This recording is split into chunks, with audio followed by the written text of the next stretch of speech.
In this video, I will show you how you can scan QR code using different methods. Firstly, we will use Google Lens, which is available on almost every Android device. In order to do that, click on Google Lens icon. The Google Lens icon will open the scanner, point it toward the QR, and it will automatically scan the QR code and show the result.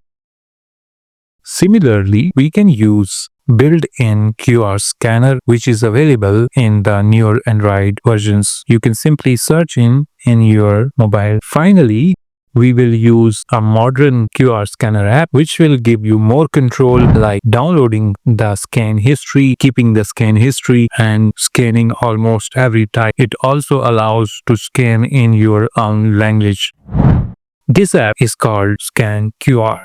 You can search it on Play Store. I will link in the description. You can see 5-star rating under reviews. I have already installed it. I'll open it and it gives you two options to scan from camera or using file image.